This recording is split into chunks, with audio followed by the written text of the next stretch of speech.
welcome. My name is Luann Pygott. It is Sunday evening, and I'm going to do a little ministry live today where I'm going to read some verses from the Bible, give you my thoughts on those, and play a couple songs from the piano and sing. So today's live I have entitled Separation of Heart, of your heart. And I am reading the story, very familiar, I'm sure, to you, from Genesis 13, starting with verse 1. I don't even know how far I went here, but starting in Genesis 13. And somehow I didn't write the end of it, but it's 13th chapter. So this is the story of, basically the story of Sodom and Gomorrah. And it's the story of Lot, but I'm not going to tell you the basic story. I'm going to tell you some other things something one time that popped out at me in this. Which I thought was pretty interesting, is to like, what happened? What happened? Not what happened to Sodom and Gomorrah, but what happened to Lot? And so I'm going to start here. It says, so Abraham went up from Egypt, he and his wife, and all that he had, and Lot with him, into the Negeb. Now Abram was very rich in livestock, in silver and in gold. So we know God was blessing Abraham where he had a lot. And he journeyed on from the Negeb as far as Bethel, to the place where his tent had been at the beginning, between Bethel and Ai, to the place where he had made an altar at the first. And there Abram called upon the name of the Lord. So this is where we are in the story, that he had left and gone where God was leading him. And Lot, who went with Abram, also had flocks and herds and tents, so that the land could not support both of them dwelling together, for their possessions were so great that they could not dwell together. And there was strife between the herdsmen of Abram's livestock and the herdsmen of Lot's livestock. At that time, the Canaanites and the Perizzites were dwelling in the land. So Lot, as we know, was Abram's nephew, and this was even before God changed Abram's name to Abraham. So obviously, Lot, as well as Abram, they were both wealthy, because it says their possessions were so great that they couldn't dwell together, because the land could not support them both. They had so many flocks, so much stuff, that they could not be together, because apparently there just wasn't enough for their flocks to eat. And their herdsmen, so apparently they had a lot of employees, their herdsmen were fighting over taking care of the flocks. It says, then Abram said to Lot, let there be no strife between you and me. He didn't want a family fight. And between your herdsmen and my herdsmen, for we are kinsmen. Is not the whole land before you? In other words, we got plenty of room around here. Separate yourself from me. If you take the left hand, then I will go to the right. Or if you take the right hand, then I will go to the left. And Lot lifted up his eyes and saw that the Jordan Valley was well watered everywhere, like the garden of the Lord, like the land of Egypt in the direction of Zoar. This was before the Lord destroyed Sodom and Gomorrah. So Lot chose for himself all the Jordan Valley. Now notice, it doesn't say he saw Sodom and Gomorrah. And it doesn't say he chose Sodom and Gomorrah. It says he saw the Jordan Valley. He saw the valley was lush and green, and he chose the Jordan Valley. It just happened that Sodom and Gomorrah was there, but he didn't actually pick to go there. He picked to go to the Jordan Valley. And so Lot journeyed east. And it is interesting, of course, he picked what he thought was the best for himself. Thus they separated from each other. Abram settled in the land of Canaan, while Lot settled among the cities of the valley, and moved his tent as far as Sodom. Now the men of Sodom were wicked, great sinners against the Lord. So it was already known that Sodom was evil. But listen to this sentence again. Lot settled among the cities, it's plural, of the valley. So first of all, he didn't go to a city. He didn't go straight to Sodom. He kind of just settled in the vicinity. It sounds like to me, he was kind of on the outskirts of things. He was in the valley. And it says he moved his tent as far as Sodom. So apparently that was a bigger distance. But from what I read about this, it was probably about 20 miles from where Abraham ended up. But notice he has a tent. He has flocks, herdsmen. He moved to the valley. He moved close to Sodom, but he wasn't in Sodom. He was close to Sodom in the valley, and he lived in a tent. Then later, this is after God comes to Abram and changes his name to Abraham, at some point he changed his name to Abraham, and then he comes with the two angels. And he says, I have heard of the evil of Sodom, and I'm sending these two angels to go check. I'm abbreviating it here. I'm sending them to go, and if it is as evil as I've heard, I'm going to destroy the city. And Abraham says, will you destroy it if there's 50 righteous, 40 righteous? It goes on down to 10. And God says, I will not destroy it if there are 10 righteous people. But he sent the two angels ahead to go check. So this is where we are in the story. The angels are coming to Sodom. This is Genesis 19. Then the two angels came to Sodom in the evening, and Lot was sitting in the gate of Sodom. Okay, wait a minute. Why is Lot sitting in the gate of Sodom? What happened? How did Lot get to the gate of Sodom? Lot was in the valley nearby in a tent. But now he's sitting in the gate. Now, sitting in the gate is significant from what I have read and what I have heard. There are a lot of stories in the Bible about people doing things at the gate of the city. The gates of the city in the Old Testament and in the Bible days were incredibly significant. People didn't just hang out at the gate. They were there for a reason. If you go back to the story of Ruth, when Boaz said, I will take you to be my wife, remember, she said, you are my kinsman, and he said, I will take you, but I'm not the first in line. There's another man in line. He has first dibs, basically. And it wasn't just Ruth, that there was property that her husband had owned. And if he wants that property and wants to take you as a wife, I have to let him have first choice. So it says Boaz goes to the gate of the city with this man that is the closer kinsman to Ruth. And the reason he goes to the gate is because the people who were kind of the judges and the officials of the city stayed at the gate. And that if anything official was done, like a legal transaction that they wanted done, they would always do it at the gate of the city. And the reason was because that's where the officials hung out, the judges, if you had like whatever they called people over the city and in charge of the city, the higher up people, they hung out at the gate. And Boaz went to the gate with that man and said, would you like to assume the property of Mahlon, who had died and left behind this property? And at first that man said, yes, I'll take it. And he says, well, he also has a widow. You will have to marry her too. And he's like, oh, no, wait a minute. I don't think I want to do that. And so that's how Boaz accepted, and they made the transaction there officially at the gate of the city. So that man could not come back later and said, Boaz stole that property from me. It was supposed to be mine, and I was supposed to have it. So he couldn't come back and say that later because there were people at the gate who witnessed it. And it was a legal transaction for them. So here's what I read about, that the gate of a city, I looked this up to see more about it. The gate of a city is often where the elders and leaders of a town would gather to discuss the issues of the day and provide wisdom and guidance. Though Lot is an immigrant to this region, his seat in the city gate and his welcoming of the visitors shows that he clearly holds a place of importance in Sodom. This speaks volumes about Lot's relationship to the culture he chose to live in. Those who openly challenged the sins of Sodom would not have been respected enough to sit at the city gate. So Lot was no longer living on the outskirts of Sodom.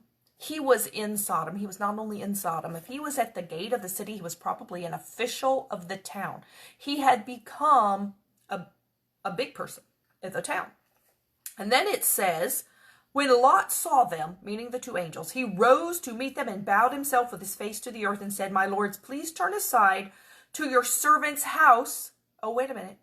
What happened to his tent? Notice he doesn't say, come to my tent. Come outside to the valley to my tent. Oh, no. He has a house now. Come aside to your servant's house and spend the night and wash your feet, that you may rise up early and go on your way. So Lot was no longer living in a tent on the outskirts of Sodom. He moved up in the world. Now, is there anything wrong with moving up in the world and living in a house instead of a tent? No, I don't want to live in a tent. I would much rather live in a house. I don't blame him a bit. But what is the issue here? The issue is he had moved himself and his family into the midst of incredibly corrupt people. It wasn't just that he moved into town. He had moved into an incredibly corrupt town. Now, I don't know what Lot's motive was. I don't know if he just wanted to move and get ahead, if he wanted to be important to people, or if maybe he thought, I'll go here and I can help bring righteousness to this town. Well, we know that didn't happen. He wasn't bringing righteousness to the town because they weren't righteous. Maybe Lot was able to keep himself from being contaminated. But as you will know, if you know this story about his wife was not able to keep herself from being contaminated. She may not have been participating in what was going on in Sodom and Gomorrah, but the love of that position she had and the town had gotten to her. So it had corrupted her. It just corrupted her in a different way than maybe the people that you know about that lived in Sodom. It was a different type of corruption, but it was still had corrupted her family. I believe it corrupted his daughters as well. If you know what his daughters did later after they left, that they both had children with their father, that's kind of corrupt. Kind of had corrupted them too, even though they may not have physically acted on it before then. But how, if you read that story about how they had children with their father later, boy, they knew exactly what to do. And they were supposed to be, because he says here in a minute that they were untouched virgin daughters. Boy, they were awfully knowledgeable for being that. Why were they that knowledgeable of what to do, how to do it? Man, they both got pregnant from one time. They knew exactly what they were doing. How did they know that? They were living in the midst of it. Even though they may not have actually acted on it, they were living in that. So did Lot just want to be a higher society person? I don't know. But if you think about it, in the beginning here, when he was with Abram, he had flocks, so many flocks that they couldn't live together because the land could not support how many they had. Well, what happened to him? When he moved, he must have taken his flocks with him. That's probably why he moved to the valley, because that's where there would have been grass for the flocks to eat. He lived in a tent. He lived there with his flocks. Now, they not only live in the town, they live in a house and not the tent. Where's the flocks? You hear nothing about the flocks. Now, did he have to keep his flocks? Is there some reason he should have had to keep his flocks? No, but what I think happened is he either still had the herdsmen out there in the valley, or more likely, I think Lot sold his flocks, is what I think. I think he sold them. And then he was a wealthy man. And what did he do with his money? He bought a house right in the midst of Sodom and Gomorrah. Now, is that in itself a really horrible thing to do? Not really. If you just want to buy yourself a nicer house and you sold what God had blessed you with to buy yourself a house somewhere, there's nothing wrong with that. So what is the problem here? The problem is he chose a place that was so filled with corruption that it ended up corrupting his own family. So this says, as morning dawned, now this is after, as I skipped some stuff here. I skipped the part where the men came to get the angels, the angels said, Lot, come back in the house. We will protect you. They blinded the people of the city and all that. So I kind of skipped that part because everybody knows that part. Everybody knows that part. As morning dawned, this is after they told them, Lot, God is going to destroy the city. You need to get out. As morning dawned, the angels urged Lot, saying, Up, take your wife and your 2 daughters who are here, lest you be swept away in the punishment of the city. But he lingered. So the angels had said to him, God's going to destroy the city because of the sin in it. Now, I know I have heard people say this. I kind of have my own thoughts about this. I've heard people say that don't want they don't want it to be the sin that it was. They want it to be something else. They want it, and they say, well, the real sin was that they were wanting to commit rape. That was the actual sin. But the Bible does not say that that's what they were intending to do. And I don't really think I don't think force was what they were trying to do. And the reason I don't think that is because take a look at the picture of what these men, the evil men of the city of Sodom and Gomorrah, it was known. The city was known for its street parties. Let's put it that way. It was known for its street parties. Other cities knew about it. The corruption was known. The men of the city, waiting for their time for their nightly street party, they see the arrival of 2 men. 2 men who, because they were angels in human disguise, they would have been in perfect bodies. They wouldn't have been actual human bodies that had lived in this world and suffered any sort of corruption. They would have been perfect specimens. Perfect, good-looking men, probably young-looking men, traveling with no women, no children, no family. 2 men traveling together come to Sodom and Gomorrah. What do you think the people of that town assumed when they saw 2 men show up? at the gate. They're here for the party. Why wouldn't you assume that? They had no family with them. They didn't have wives. They didn't have kids. They had no luggage. They're travelers. They're passing through. They're here for the party. Two men traveling together, young, good-looking men. Of course they assumed they were there for the party. So then Lot took them to his house. They probably said, oh man, what's Lot taking them for? So when they went to get them, I don't really think they were trying to force the men to come out. I think they thought that's why the men were there. They were trying to force Lot to let them out. Lot is who they were trying to force to do something. I think they thought the men were there for their party. So I don't really think force was, I don't think they thought that was going to be necessary. Two good-looking young men traveling to Sodom and Gomorrah, that's why they're here. I am sure they thought that's why they were there. So it's interesting here though. When the angels say to Lot, take your wife and your two daughters and get out of the city, says, but he lingered. They said God's going to destroy this by fire, and if you're going to be destroyed too if you stay here. And then when they tell him, he just is like hanging out like, I don't want to leave. That was the problem with them moving in the city. It's not that there's a problem buying yourself a new house or setting yourself up in the city or being an official in your city. But when God says it's time to leave, if you say, really don't want to leave. And he wasn't just telling them to move. He was saying, the city's going to be destroyed and you need to leave right now because it's about to happen. And you still say, I don't want to leave. Okay, you aren't in that city. That city is in you. That is the problem that Lot and his family had.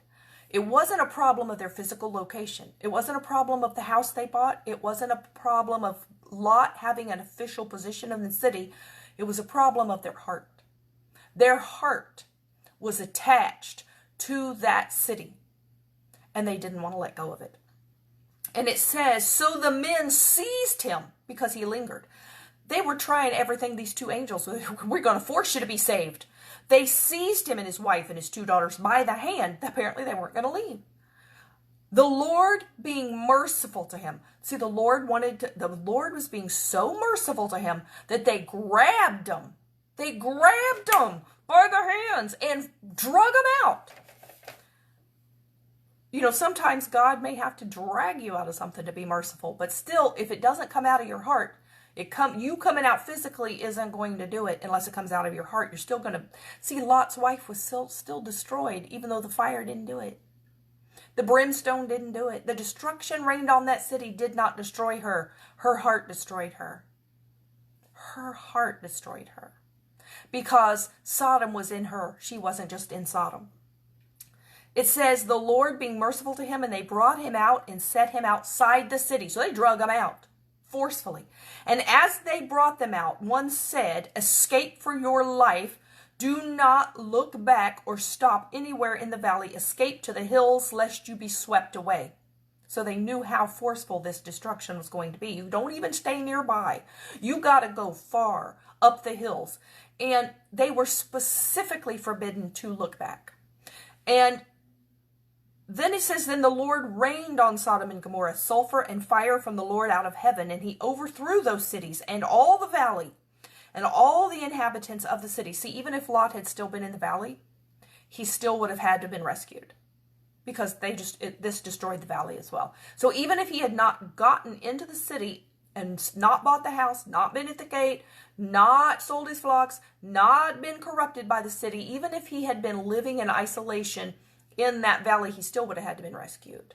But they probably wouldn't have been so reluctant to leave. It says, it destroyed the valley and all the inhabitants of the cities and what grew on the ground. But Lot's wife behind him looked back, and she became a pillar of salt. She might as well have stayed in the city. That is where her heart was. And when she turned around to look, it completely destroyed her because her heart was so into what she had in her portion of the world that she cared more about that than she cared about her own life. She cared more about that than she cared about her husband and her daughters. She cared more about what she had, probably a high position as a woman as Lot's wife, being an official of the city. She probably had a high society position there. And she cared more about that than she cared about her own family. Now, if you are living in a city and your husband is an official and you are a high society woman, there's nothing wrong with that by itself. But if that is what is first in your heart, that's where it's the problem. So I'm going to sing a song and then I'm going to read some more verses. I'm actually going to sing three choruses or three parts of songs. And one of them is a newer song called God, I Look to You. And it's talking about where we should be and who should be first in our heart is God. God, I look to you. And it's really just a chorus. The second song I found is a song that's been well known. We used to sing it probably in the 80s all the time in church. We used to sing this all the time in church. And I came upon this and said, well, looky here, it has verses. I know we haven't ever sung these verses. And we've sung this chorus and sung this chorus. And when I get to this second song and I play this, if this was a song you knew, you're going to say, that's sounding kind of familiar. And then when I get to the chorus, you're going to say, oh, that's why it sounds familiar. But the verses are not they have a lot of chords in them. They're not real easy to play, so that's probably why we never sang the verses. But I'm like, well, lo and behold, this has verses. Why have we never sang that? And then the third one I'm going to sing, I'm only singing the first verse of the song. And that's it, just because I think it goes so well. So I pray these songs will bless you, and they're about making God what's first in your life. God, I look to you. I won't be overwhelmed. Give me vision to see things like you do. God, I look to you. You're where my help comes from. Give me wisdom. You know just what to do. And I will love you, Lord, my strength. I will love you, Lord, my shield. And I will love you, Lord, my rock. Forever all my days I will love you. God, I look to you. I won't be overwhelmed. Give me vision to see things like you do. God, I look to you. You're where my help comes from. Give me wisdom. You know just what to do. And I will love you, Lord, my strength. I will love you, Lord, my shield. And I will love you, Lord, my rock. Forever all my days I will love you. Oh, soul, are you weary and troubled? No light in the darkness you see. There's light for a look at the Savior, and light more abundant and free. Turn your eyes upon Jesus. Look full in his wonderful face, and the things of earth will grow strangely dim in the light of his glory and grace. Now you know what that song was, don't you? Through death and to life everlasting, he passed, and we follow him there. Over us sin no more has dominion, for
I can't feel at home in this world anymore.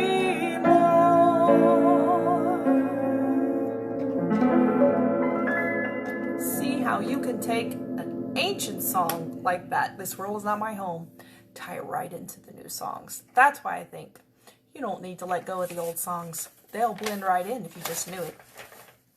So 1 John 2:15 through 17 says, "Do not love the world or the things of the world." Notice he doesn't say you can't have things of the world. He doesn't say you can't be in the world. The verse of this song, "Turn Your Eyes Upon Jesus," the verses we really didn't know, that says, turn and go to a world that is dying. So see, it doesn't tell us to stay out of the world. There's a verse in the Bible that says, "Go into all the world and preach the gospel." And there's also a verse in the Bible that says, "Come out from among people and be separate." Okay, how are we supposed to do both of those things? Come out from the world and be separate, but go to the world and preach the gospel to them. How are we supposed to do that? We aren't physically going to be removed from this world. We physically need to go to the world and minister to them, or they will never hear about Christ. But our heart is supposed to belong to God. That's what is supposed to be coming out now. And being separate is our heart, our soul, and our spirit, to where it is in the hands of God. So when we come upon people, we're not necessarily supposed to be just hanging out with the people who are doing wrong all the time, or you'll start to follow them. But we are to go minister to them, but our heart should be what is separate. So when this says, "Do not love the world or the things of the world," don't let that have possession of you. "If anyone loves the world, the love of the Father is not in him. For all that is in the world, the desires of the flesh and the desires of the eyes and the pride and possessions," that's what's in the world. The desires of the flesh, the desires of the eyes, and pride in possessions. I think that was what Lot and his family's problem was. "It is not from the Father, but is from the world. And the world is passing away." See, Lot's stuff passed away a lot faster than he expected. That was passing away because God had to destroy it because of how bad the sin was there. But see, God didn't want to destroy Lot and his family. He really didn't want to destroy any of those people. God does not want to destroy people. He doesn't want to destroy cities. That's not what God wants to do. It says God's not willing that any should perish. He wanted to save everybody, but those people wouldn't want it to be saved. They didn't want to be saved. They didn't care about that. They would not have listened. He could hardly get Lot to listen. When they said, "Get out of the city, get out now," he's like, don't really, He stayed there. And you think the other people who were doing evil would have gone had they been warned? No. They wouldn't have left. Couldn't get the righteous family that was there to leave. You were not going to get the other people to leave. But God wanted to save them all, but he especially wanted to save Lot because Lot did want to be saved. He just had a hard time getting him out of that city. And he couldn't get his wife out. He couldn't get her heart out. And the daughters took a lot of that corruption with them. And I think Lot did too, because he allowed himself to be put in that position where he was drunk when his daughters conceived their sons. So, well, he wasn't doing right either. So a lot of that corruption that they received in that, they still took it with them. But God in his mercy saved them. It says, "And the world is passing away." So that's what I'm saying. Lot's world passed away. That's why you can't have that be what is in your heart. The world is passing away along with its desires, but whoever does the will of God abides forever. 2 Corinthians 6:14 through 18 says, "Do not be unequally yoked with unbelievers." That, I believe, could have been possible as what was happening to Lot as well. His two daughters were engaged to men of that town. What men of that town did he think were good choices for his daughters? What men? They were having parties in the street, not good ones, every night. Was it two of those men? What men did Lot choose for his daughters in that city? They were engaged to two men in the city. Is it because they were rich men?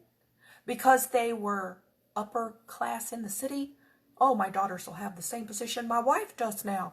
What about those men did Lot think there's a good choice for my daughters? You know, Abram, whichever he was at the time, he sent his servant to find a wife for his son from his family not from the ungodly people that would have lived around there. But Lot apparently was okay with just marrying off his daughters to who knows what kind of wickedness to men of that town. They would have been unequally yoked with unbelievers. I believe they already were to some extent. For what partnership has righteousness with lawlessness? Or what fellowship has light with darkness? What accord has Christ with Belial? Or what portion does a believer share with an unbeliever? What agreement has the temple of God with idols? For we are the temple of the living God. And God said, I will make my dwelling among them and walk among them, and I will be their God, and they shall be my people. Therefore, go out from their midst and be separate from them, says the Lord, and touch no unclean thing. Then I will welcome you, and I will be a father to you, and you shall be sons and daughters to me, says the Lord Almighty. So this is where, and this is New Testament, 2 Corinthians, where he is saying, come out from among them and be separate. There still has to be something in you that is separate. But we don't live on an island away from other people. We aren't in a commune somewhere. We aren't on a compound where we're like a cult living away from the world, because, that never turns out well. So we aren't separate necessarily physically, although you can separate yourselves physically to a certain extent. But what really needs to be separate is your heart, because Lot's wife was physically separated from the city. She was drug out. They all were. She was physically separated, but her heart was still there. And because her heart was still there, it killed her, because she turned around and looked when she was specifically forbidden to. So she hadn't, even though she had physically come out, her heart had not come out. So just being physically separated from the world is not the answer, because it didn't work for Lot's wife. She was physically separated, but her heart and her spirit and her soul and everything about her was connected to what she loved and cared about in that city. Not her family, apparently, because they were with her. I used to think they had more daughters because they talked about their sons-in-law.